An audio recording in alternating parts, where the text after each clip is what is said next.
Eurozone and the monetary policy of the European Central Bank. The story begins with the Maastricht Treaty, which was signed in 1992 and implemented in 1993.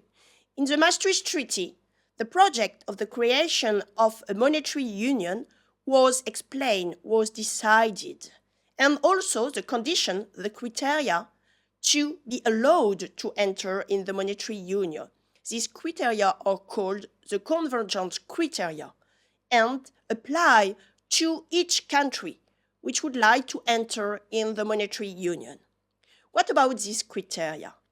These criteria was defined to check if a candidate country to the monetary union could be allowed to enter the monetary union. It means if the entry of this new candidate will not destabilize the monetary union.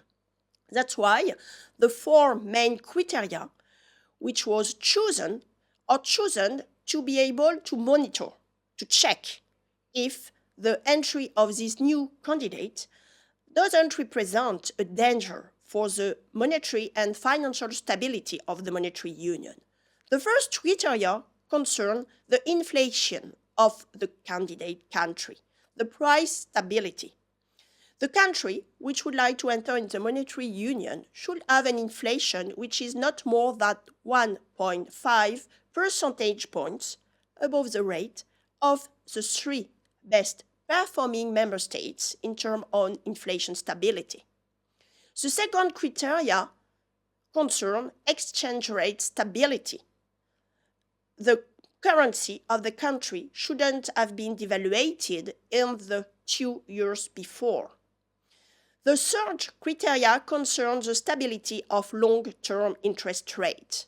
This interest rate shouldn't be not more than 2 percentage points above the rate of the three best performing member states in terms of price stability. It means that the three countries which was chosen as the benchmark are the same for the price stability criteria and for the long-term interest rate criteria. The last criteria concern the stability of public finance. For this criteria, two indicators are chosen. The first one concerns the level of public deficit. Public deficit shouldn't exceed 3% of GDP. And the second indicator which was chosen is the level of public debt. Public debt shouldn't exceed 60% of GDP. What about the role of the European Central Bank? Who decide of the common monetary policy for all the members of the monetary union? We have to distinguish between the European system of central bank, ECB, and the Euro system. The Euro system is only composed of the central bank of the country which belong to the monetary union. Whereas the European system of central bank, which is on the left in these figures, also integrates the national central bank of the other country. It means also the country which doesn't share the same currency, the euro. Concerning the power is in the head of the governing council of the ECB, and which represents the main decision-making body, which is composed of the 6 members of the executive board and the governors of the National Central Bank of the Euro area countries. What about the European Central Bank strategy? To describe this strategy, we should focus on 3 main features. First of all, what is the objective to reach? What are the pillars of this strategy? The indicators the European Central Bank choose to check, and what is the tool? These figures represent all of these elements.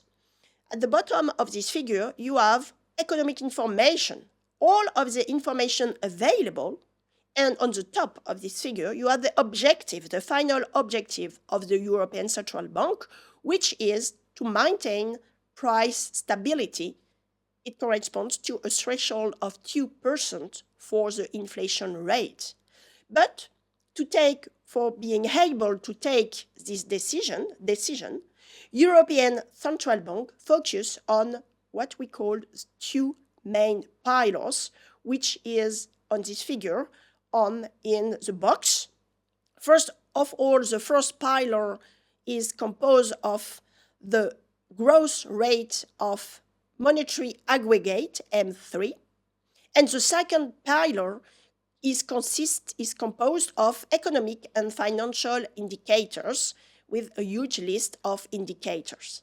What is the tools of the European Central Bank? The tools is the key ECB interest rate for conventional policy, because we have to distinguish between conventional and unconventional monetary policy.